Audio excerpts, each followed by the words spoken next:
जी बिस्मिल्लाहिर्रहमानिर्रहीम अस्सलाम वालेकुम। I hope everyone is doing well. आज हम जो हैं फोर्थ क्वेश्चन को स्टार्ट करेंगे और इसके साथ 5 क्वेश्चन करेंगे, क्वेश्चन नंबर 4 एंड 5। और एक्सरसाइज जो है वो हम 6.2 कर रहे हैं। अच्छा, बड़े ही आसान सवालात हैं आज के दोनों। ये आपको बड़ा मज़ा आएगा सॉल्व करते हुए। इससे पहले कि हम क्वेश्चन नंबर 4 स्टार्ट करें, आपने एक दफ़ा ये छोटे से एक फ़ॉर्मूले को देख लेना है, ठीक है जी। अच्छा, ये फ़ॉर्मूले की वैसे रूट्स तो थोड़ी गहरी हैं, यानी थोड़ा ये एक्सपेंडेड है, लेकिन यहाँ पे जो आपके सिलेबस में है या आपकी जो बुक में इस्तेमाल हुआ है, ये उसका बड़ा लिमिटेड सा पार्ट है, ठीक है। अच्छा, इसको समझ लें, हम इसकी गहराई में भी नहीं जाएंगे, जस्ट इसको देखेंगे ताकि आप बगैर वक्त ज़ाया किए इसको सीख भी लें और इसको ऑपरेट करना आ जाए आपको। अच्छा बेटा, देखें क्या है। साइन, साइन की जगह कोई भी वैल्यू हो सकती है। साइन हो सकता है cos, tan, secant, cosecant, cotangent, whatever, कुछ भी हो सकता है, ठीक है। असल चीज़ ये है कि आपने देखना है कि अगर कहीं पे एंगल में 90 में से कोई एंगल माइनस हो रहा है, ठीक है, 90 समझ लें, या 90 की जगह पे यहाँ पे π/2 भी कंसीडर किया जा सकता है। तो अगर कभी ऐसा आपके पास रेफरेंस आ जाए कि जिसमें π/2 माइनस थीटा हो जाए या फिर 90 माइनस थीटा हो जाए, ठीक है, तो 90 में से माइनस हो रहा है थीटा, ठीक है। तो आपने याद रखना है, जो चीज़ 90 में से माइनस हो रही होगी ना, यानी जो एंगल 90 में से माइनस हो रहा होगा, असल में वो वही एंगल रह जाएगा, ठीक है। जैसे 90 माइनस थीटा है ना, तो वो खाली क्या रह जाएगा, थीटा। लेकिन उसके साथ क्या होगा, ये जो साइन था ना, ये कन्वर्ट हो जाएगा किस में, कॉस में। तो देखिए साइन 90 माइनस थीटा, तो ये क्या बन जाएगा, साइन कन्वर्ट हुआ कॉस में और आगे सिर्फ थीटा रह गया, तो ये बन जाएगा कॉस थीटा, ठीक हो गया। अच्छा, ये कन्वर्जेंस किस तरह होंगी, साइन जो है वो कॉस में कन्वर्ट हो जाएगा और कॉस जो है वो साइन में कन्वर्ट हो जाएगा। इसी तरह टैन जो है वो कॉट में कन्वर्ट हो जाएगा और कॉट जो है वो टैन में कन्वर्ट हो जाएगा। इसी तरह कॉसिकेंट जो है वो सीकेंड में कन्वर्ट हो जाएगा और जो सीकेंड है वो कॉसिकेंड में कन्वर्ट हो जाएगा। तो ये आपने, ये जो 6 ट्रिग्नोमेट्रिक रेशियोज हमने कल पढ़ी थी, इनकी आपस में कन्वर्जन है। लेकिन ये सिर्फ उस वक्त होगी जब यहाँ पे 90 में से माइनस हो रहा होगा कोई भी एंगल थीटा, ठीक है जी। अब जैसे देखिए for example cos 90 minus theta, तो कॉस किस में कन्वर्ट हो जाएगा, साइन में, और साथ में सिर्फ थीटा आ जाएगा। टेन 90 माइनस थीटा, तो टेन कन्वर्ट हो गया कॉट में और साथ थीटा आ गया। तो भाई ये छोटा सा फार्मूला है, इसको जस्ट आपने एक दफ़ा देखना है और उसके बाद आपने आ जाना है अपने एक्सरसाइज के क्वेश्चन नंबर 4 की तरफ। तो देखिए उसी तरह साइन 30, अब 30 को उसने खुद ही लिख दिया है 90 के रेफरेंस पे, क्योंकि हमने पढ़ा है ना कि 90 होगा, 90 में से माइनस होगा तो फिर ये फार्मूला लगेगा। तो क्या है साइन 30, तो उसने खुद ही लिख दिया कि साइन 90 माइनस 60। तो अगर कभी आपको खाली 30 भी आ जाता है तो आप उसको भी कर सकते हैं, आप उसे खुद ही 30 को लिख दें 90 माइनस 60, यानी 90 के रेफरेंस पे आपने लिखना है, ठीक है। तो साइन 30 यानी कि साइन 90 माइनस 60 जो है वो किसके इक्वल है, तो हमने पढ़ा था, फर्स्ट कर लें ये 60 थीटा है, तो 90 माइनस थीटा है, तो वो क्या बन जाएगा, खाली थीटा। लेकिन यहाँ पे क्या होगा, साइन कन्वर्ट हो जाएगा कॉस में, तो देखिए कॉस 60, तो कॉस 60 आ गया। अब नेक्स्ट देखें, कॉस 90 माइनस 60 है, तो क्या हो गया, कॉस की जगह ये कन्वर्ट हुआ साइन में और साथ के आ गया साइन 60 डिग्री। इसी तरह टेन 90 माइनस 60 है, तो देखिए 90 के अलावा 60 है यहाँ पे सिर्फ, तो ये खाली 60 रह जाएगा और टेन कन्वर्ट हो जाएगा कॉट में, तो कॉट 60 बन जाएगा। अच्छा, अब आगे देखें एंगल चेंज हो रहा है, टेन 90 माइनस 30 है, तो टेन किस में चला गया, कॉट में, और साथ 30 आ गया। इसी तरह नेक्स्ट में क्या है, साइन 90 माइनस 30 है, तो साइन किस में कन्वर्ट हो गया, कॉस में, और साथ 30 आ गया। कॉस 90 माइनस 30 है, तो वो साइन 30 आ गया। अब आगे फिर एंगल चेंज हो गया, क्या आ गया जी, साइन 90 माइनस 45, तो क्या आ गया, साइन कन्वर्ट हुआ कॉस में और 45 आ गया। इसी तरह टेन 90 माइनस 45, तो वो आ गया कॉट 45, और आगे कॉस 90 माइनस 45, तो वो कन्वर्ट हो गया साइन 45 में। तो अगेन इस फार्मूले को आपने ध्यान में रखना है कि जब भी 90 में से कोई एंगल माइनस होगा तो वो एंगल ही बच जाएगा, और लेकिन होगा क्या कि उसके पीछे जो ये है रेशो है वो चेंज हो जाएगी, साइन कॉस में, कॉस साइन में, टेन कॉट में, कॉट टेन में, और कॉसिकेंड सीकेंड में, और सीकेंड कॉसिकेंड में। इसको आपने याद रखना है। तो ये बड़ा ही सिंपल क्वेश्चन नंबर 4 डन हो गया आपका। अच्छा जी, अब आ रहे हैं क्वेश्चन नंबर 5 के ऊपर। क्वेश्चन नंबर 5 बहुत ही आसान है, बेसिकली ये जो हमने कल क्वेश्चन किए थे ये उसी की एक तरह से प्रैक्टिस है। अब देखें क्या है, आपके पास एक ट्रायंगल गिवन है, ठीक है। इस ट्रायंगल का नाम देख लें क्या है, एक वर्टेक्स ए है, फिर बी है और फिर सी है, तो इस ट्रायंगल का नाम हो गया ए बी सी, ठीक है। जबकि बी के ऊपर इसका 90 का एंगल है, सी के ऊपर इसका एक्यूट एंगल है जो कि 60 डिग्री का है। अच्छा, तीसरा एंगल हमें नहीं पता ये क्या है, वैसे अगर आप निकालना चाहें तो निकाल सकते हैं, ये हम पहले इस पे बात कर लेते हैं, आगे जाके फंसेंगे नहीं। देखिए ये 90 डिग्री है, ये 60 डिग्री है। अब आपको पता है कि ट्राइंगल का जो इंटरनल एंगल्स है ना, उनका जो टोटल सम होता है ना वो 180 डिग्री होता है। अच्छा, आप क्या कर सकते हैं, यहाँ पे फाइंड आउट कर सकते हैं थर्ड एंगल। अब देखिए पहला एंगल 90 डिग्री है, दूसरा एंगल 60 डिग्री है, और थर्ड एंगल का आपको नहीं पता।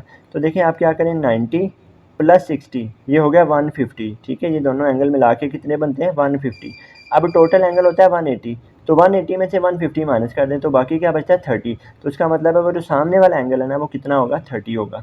अच्छा, कल जो हमने क्वेश्चन किया था आप याद रखिएगा, जैसे आज ये 60 डिग्री है ना, ये कल वाले क्वेश्चन के अकॉर्डिंग थीटा है, और वो जो 30 डिग्री ऊपर बनेगा ना वो कल वाले क्वेश्चन के मुताबिक फाई है।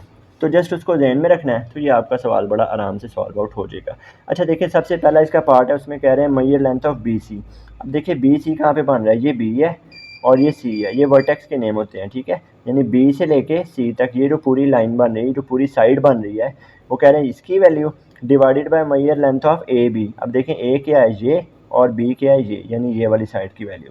तो देखिए बी सी की वैल्यू आपने टोटल देखी, तो बी सी की वैल्यू कितनी थी, ए, तो आपने स्मॉल ए लिख दिया, उसकी वैल्यू गिवन थी। इसी तरह ए बी की वैल्यू देखी, ए यहाँ से लेके यहाँ तक ये पूरी साइड है, तो इसकी वैल्यू किसके बराबर है, सी के बराबर है, तो नीचे सी लिख दिया, आपका आंसर आ गया। इतनी सी बात है।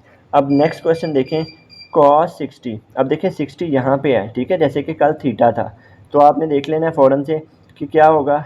इसके मुताबिक पहले डिफाइन करें, ये 90 डिग्री का एंगल है, इसके बिल्कुल सामने हाइपोटेन्यूज से होता है, उसके जो साथ है ये परपेंडिकुलर होता है और नीचे बेस होता है। अब इसको ध्यान में रखें और सॉल्व आउट करते हैं। देखिए cos 60 डिग्री हमने पढ़ा था कल कि करली ब्राउन हेयर, ठीक है, करली ब्राउन हेयर, तो याद आ गया होगा आपको। तो क्या होगा, cos की वैल्यू क्या होती है, बेस ओवर हाइपोटेन्यूज, ठीक है। अब बेस की वैल्यू यहाँ पे तलाश करें, क्या है, a, और हाइपोटेन्यूज की वैल्यू क्या है, b, तो इसका मतलब है वैल्यू क्या आ गई, a ओवर b। बस इतनी सी बात है। नेक्स्ट क्वेश्चन देखें, tan 60। अब tan आपको याद होगा हमने पढ़ा था थ्रू प्रॉपर ब्रशिंग, जो तीसरी लाइन थी, through proper brushing.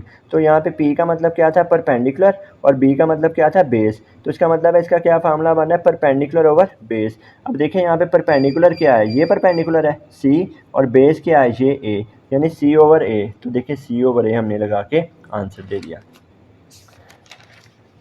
Next question पे चलते हैं। अच्छा, अब इस तरह से है कि नेक्स्ट क्वेश्चन में मैंने दोबारा वो डायग्राम बना दिया ताकि आपको बार बार उसको जो है ना वो देखना ना पड़े वहाँ पे पीछे जाके। अब देखिए कोसिकेंट पाई बाय 3। अच्छा, पीछे मैंने शुरू में बात किया कि पाई बाय 3 है ना, तो पाई का मतलब यहाँ पे हमने क्या लेना है, 180। तो 180 बाई 3 किया ना तो वो आ गया 60। इसका मतलब है पाई बाय 3 का मतलब क्या होता है, 60 डिग्री। अब देखें कॉसिकेंट 60 डिग्री, यानी कॉसिकेंट पाई बाय 3 का मतलब क्या था, कॉसिकेंट 60 डिग्री, ठीक है। अच्छा, अब इसकी वैल्यू लेनी है, तो आपको पता है कॉसिकेंट क्या होता है, साइन का उल्टा होता है। तो हम क्या करते हैं, चुप करके साइन की वैल्यू ले लेते हैं। अब देखो 60 तो ये वाला एंगल है, थीटा वाला, तो साइन 60, तो साइन हमने पढ़ा था सम पीपल हैव, ठीक है, तो पीपल हैव यानी परपेंडिकुलर ओवर हाइपोटेन्यूज, ठीक है। तो यहाँ पे देखिए परपेंडिकुलर की वैल्यू क्या है, सी, और हाइपोटेन्यूज की वैल्यू क्या है, बी, तो सी ओवर बी आ गया। अच्छा, अब साइन 60 की वैल्यू क्या आई, सी ओवर बी, लेकिन देखिए हमें किसकी वैल्यू चाहिए थी, कॉसिकेंट की। तो हम क्या करेंगे, सी ओवर बी को उल्टा कर देंगे, तो क्या बन गया, बी ओवर सी, ठीक है। अब आप चाहें तो यूँ इसके फार्मूले में भी लगा सकते हैं, यानी कॉसिकेंट 60 को 1 ओवर साइन 60 करके फिर वैल्यू लगा के फिर उसको रेसिप्रोक कर सकते हैं। नहीं तो आप डायरेक्ट भी कर सकते हैं, साइन 60 की वैल्यू निकालें, जो भी वैल्यू आई है उसको उल्टा देंगे तो वो क्या बन जाएगी, कॉसिकेंट की वैल्यू। अच्छा, नेक्स्ट चलते हैं। अब देखें कॉट 60 डिग्री, 60 फिर वही थीटा वाला एंगल है, तो कॉट के लिए हम, चूँकि ये tan का उल्टा होता है, तो पहले हम tan कर लेते हैं। tan 60 की वैल्यू क्या होती है, थ्रू प्रॉपर ब्रशिंग, याद आया। तो tan 60 की वैल्यू क्या आएगी, p ओवर b। अब p क्या है, परपेंडिकुलर, ओवर b क्या है, बेस। अब परपेंडिकुलर क्या है, ये देखिए c, और बेस क्या है a। तो tan 60 की वैल्यू क्या होगी, c ओवर a, लेकिन हमें तो कॉट पूछा गया था, तो इसका मतलब है इसको उल्टा देंगे, तो ये c ओवर a था, तो हम क्या लिख देंगे, a ओवर c। अच्छा, उसके बाद नेक्स्ट क्वेश्चन पे आ जाते हैं। अब नेक्स्ट क्वेश्चन है साइन 30 डिग्री। जी, अब हो गया सवाल चेंज। अब देखिए 60 वाली तो बातें होगी ख़त्म, अब 30 का एंगल ये है, ठीक है। ये तो हमने इसको सवाल को शुरू करने से पहले ही डिफ़ाइन कर लिया था कि यहाँ पे 30 बनेगा एंगल, क्योंकि ये 90 है, ये 60 है, 90 में प्लस करें 60 तो ये बनता है 150, और टोटल ट्रायंगल के एंगल्स का सम होता है 180। तो 180 में से जब इन दोनों का सम यानी कि 150 माइनस करेंगे तो पीछे बचेगा 30। इसका मतलब है हमारा जो तीसरा एंगल है वो 30 डिग्री है। तो जब उसने पूछा ना साइन 30 डिग्री, तो इसका मतलब है बात हो रही है इस वाले वर्टेक्स की, इस वाले वर्टेक्स पे एंगल बन रहा है 30 डिग्री। अब जब 30 बन रहा है तो ज़रा आप इमेजिन करें कल वाले क्वेश्चन को, कल वाले क्वेश्चन के मुताबिक ये क्या था, फाई था। हमने क्या पढ़ा था, छोटी सी बात आपने याद रखनी है, हाइपोटेन्यूज की वैल्यू वही रहेगी, just what we have to do, हमारी ये दोनों वैल्यूज इंटरचेंज हो जाएंगी। यानी इसके लिहाज से परपेंडिकुलर ये बन जाएगा और बेस ये बन जाएगा। तो अब जो अगले फर्दर सवाल आएंगे जिसमें 30 का यानी इस वाले एंगल का जिक्र हो रहा है, तो आपने जस्ट ये बात याद रखनी है कि अब इसके लिहाज से जो बेस है वो क्या है, ये सी है, और परपेंडिकुलर क्या है, वो ए है। ठीक है, जस्ट ये दो चीज़ें इंटरचेंज होगी, हाइपोटेन्यूज वही वाली वैल्यू है। ठीक है जी, अब सवाल पे आते हैं और इसको सॉल्व करते हैं। देखें जी, साइन 30, तो साइन को हमने कल पढ़ा था सम पीपल हैव, यानी परपेंडिकुलर ओवर हाइपोटेन्यूज। अब परपेंडिकुलर क्या है इसके लिहाज से मैंने बताया है, इसके सामने वाला परपेंडिकुलर बन जाएगा। ठीक है, तो परपेंडिकुलर क्या है, ए, और हाइपोटेन्यूज क्या है, बी, तो ए ओवर बी, ये इसकी वैल्यू आ गई साइन 30 की। नेक्स्ट क्वेश्चन पे चलते हैं। अब नेक्स्ट क्वेश्चन क्या है, कॉस 30 डिग्री। तो हमने कॉस पढ़ा था कर्ली ब्राउन हेयर्स, तो कर्ली ब्राउन हेयर्स का मतलब है बी ओवर एच, तो बी क्या है, बेस ओवर हाइपोटेन्यूज। ठीक है, अब देखिए बेस क्या है इसके लिहाज से, इसके 30 के लिहाज से बेस क्या है, ये सी, और हाइपोटेन्यूज क्या है, बी, तो सी ओवर बी इसका आंसर आ जाएगा। ठीक है, इसी तरह है 10 पाई बाय 6, तो 10 पाई बाय 6 है, तो पाई बाय 6 का मतलब क्या है, 180/6, और वो वैल्यू आ रही थी 30, तो 10 30 की वैल्यू पूछी गई है। अब देखिए 10 30 तो वही वाला ऊपर वाला एंगल है, तो 10 में हमने कल क्या पढ़ा था, पी ओवर बी, यानी थ्रू प्रॉपर ब्रशिंग, तो पी ओवर बी यानी परपेंडिकुलर ओवर बेस। अब देखिए परपेंडिकुलर इसके सामने वाले के लिहाज से परपेंडिकुलर क्या है, ए, और बेस क्या है, सी, तो ए ओवर सी, तो ए ओवर सी इसका आंसर आ जाएगा। तो भाई इसी तरह से नेक्स्ट क्वेश्चन करते हैं, सीकेंड हो जाता है। खैर अब देखें सीकेंड 30 डिग्री। ठीक है, अब 30 डिग्री का आपको पता है वही ऊपर वाला एंगल है, ठीक है, फाइव वाला। अभी हमें क्या करना है, सीकेंड है, तो सीकेंड किसका अपोजिट होता है, उल्टा किसका होता है, 30 के, कॉस 30 के।